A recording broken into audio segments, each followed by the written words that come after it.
And Terry, we continue on as we've got just a few more rounds to go, but the revolving door continues. Yes, the next thing you know, we one person to the next.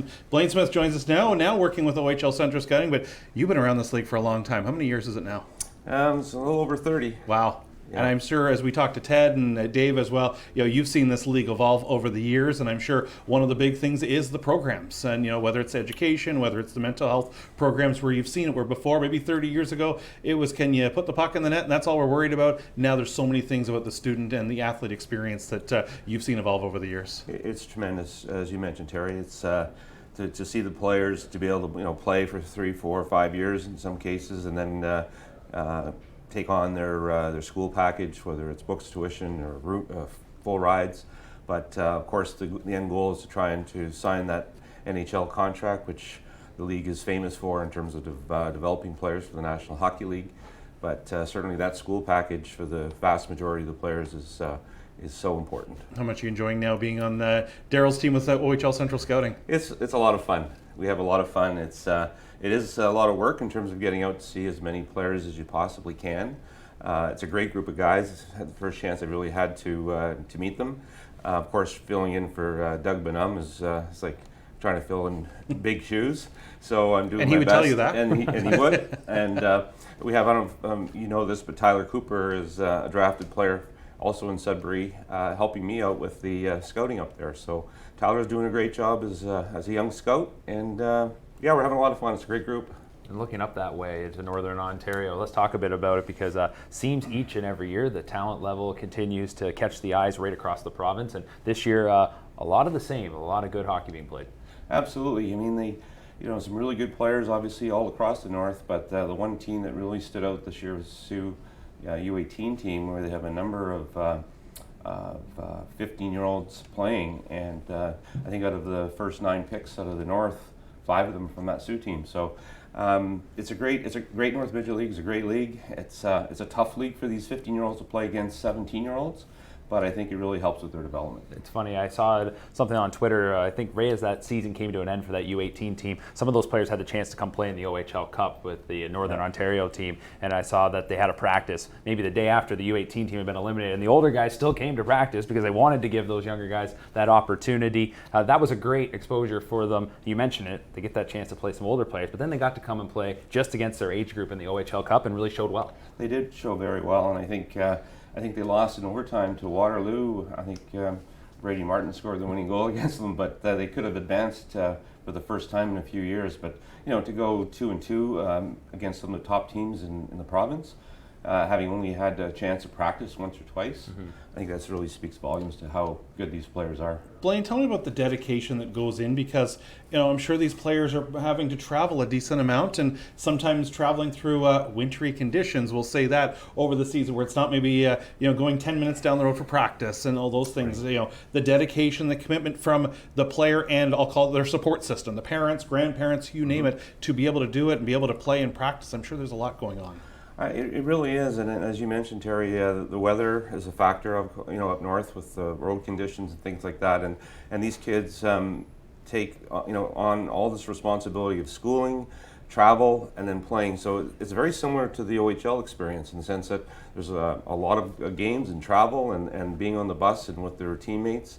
I think they mature very quickly, and I think it gives them that much more time to learn to, instead of just hanging out watching videos on their phones on the bus, they can do some homework and really help themselves prepare for school and hockey. When you've seen players come through and as a 15-year-old and a 16-year-old and then come back as alumni down the road, I'm sure it's been interesting to see them evolve, whether they went on to NHL careers, whether they went on to business careers, and then they have their own families, and I'm sure it brings back the memories for you. And I know even this season, Mark Stahl, for example, his number was honored. You saw Mark come in as a youngster, and I'm sure that's always exciting times, not only if a player's gone on to hockey success or career success elsewhere. I'm sure it's sort of a very proud moment for you. Absolutely, and as you mentioned, Mark Stahl's number being retired in Sudbury this year, and it was exactly 20 years ago that we selected him with our second overall pick, and then we had Jared as well, and the Stahl family, just tremendous people, and to see, and then you had Frankie Corrado on here. He was a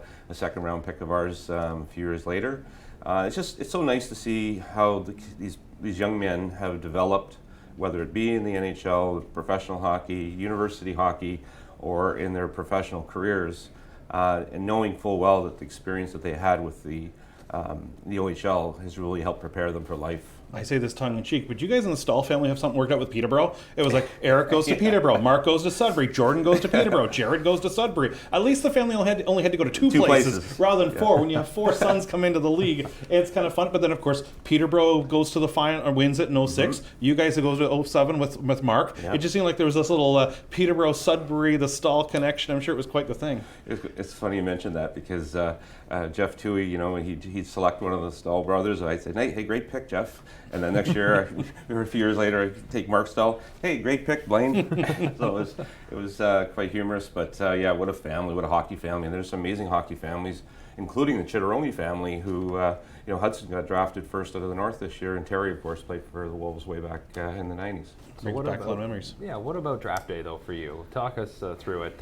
Your emotions, your feeling. There's a lot that builds up to that. It's an important day that can shape an organization going forward. Just take us through your mindset when you went into each draft. Well, I think every team in the OHL realizes that we always referred to the draft as being the lifeblood of your organization. You have to do your homework. You have to work hard at preparing for the draft. Of course, there's disappointments, and you're ready to take a player, and then another team takes them just ahead of you. So, but that's why you have lists, and that's why you prepare the best you can. You need forwards, you need defense, you need goaltenders. You have a plan in place. You rate your players.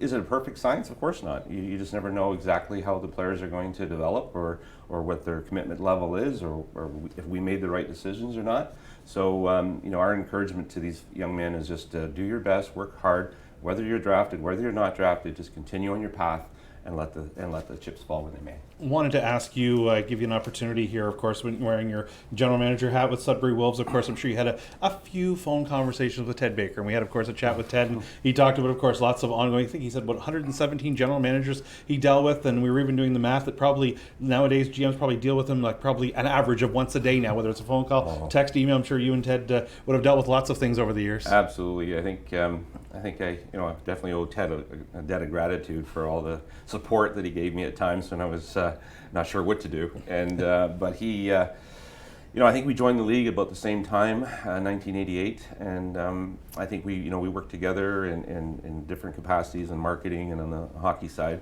But a truer gentleman you cannot find, and a truer friend you cannot find. How's his golf game? Much better than mine, unfortunately. We had to get the golf game. The golf game has to come up as part of the discussions as well. We'll let you get back with the group upstairs. I'm sure there's a few stories being told among the OHL Central Scouting guys over this weekend. There's some characters up there, and I'm really enjoying the time with them. Blaine, we appreciate the time with you. Thank you, Terry. There's Blaine Smith with OHL Central Scouting, long time part of the OHL community and the OHL family. Right now,